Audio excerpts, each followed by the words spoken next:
to my vlog! Hi guys! 0.5.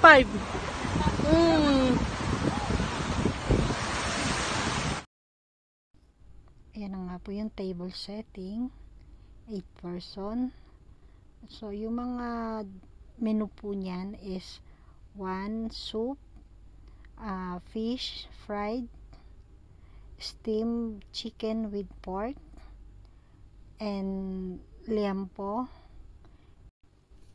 At saka yung crab nga pala. Nakita nyo po yung crab together with mushroom. So, isusutay lang yon. So, dahil nga maaga pa, so hindi pa nag-start na magluto. Usually, pag ganyang may pa-dinner, nag-start na magluto mga 6. Dahil yung mga guest dumarating na mga 7:30. So, mag-start na. So, ayun na nga mga pangyaw. Minute ko yan dahil yung background yan, it's not good. So, ayan. So, dahil may dinner yung amo ko, ayan ang setting yan. Table setting. So, kung nakikita nyo yung mga wine glass, ayun, nahugasan ko na rin yan.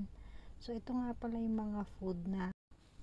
So, kung makikita nyo yung pork, ayun, pinirito. So, ito naman yung steam. Nai-steam yung chicken na yan. So, ayan, may mushroom. Yan, ayan yung mga food. So, napaka-ano ng aking camera. Pasensya na kayo mga pangyaw. So, ayan, papakita ko ulit sa inyo yung table setting. Ayan, silip-silip lang muna tayo. Ayan. 8 person nga pala po yan mga pangyaw. So, ayan yung chicken. I-steam po yan. Mix yon, may pork and chicken. So, ayan yung vegetable, celery. So, ayan na yan po yung liampo. Ito-toast ko lang po yan.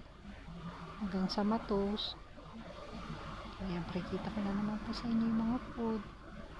Marami po yung yung food yan. Halos 9. So, dahil nga 8 person sila. At saka napakadami. Talagang may mga natira pang mga food dyan. Kasi nga, ang dami as in. Ayan pa yung vegetable na ilalagay dun sa, ayan, may isda. Ipapride ko nga pala po yung isdang yan, saka yung, ayan pa rin, ayan, ulit-ulit lang. Ayan yung crab, mushroom, pork and steamed pork and chicken. So, ang ulam nga pala po niyan is almost 9 dish, ayan. So, napakadami talaga. Fried fish, ayan nga yung fish.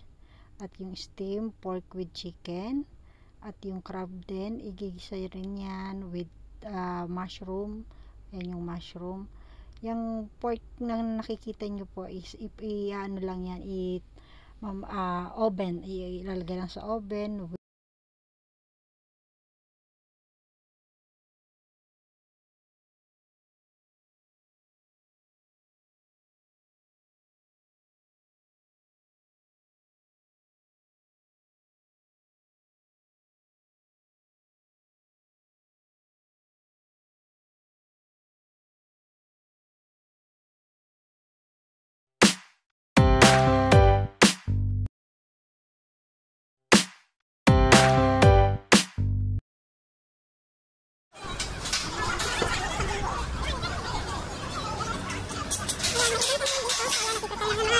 Kita yan sa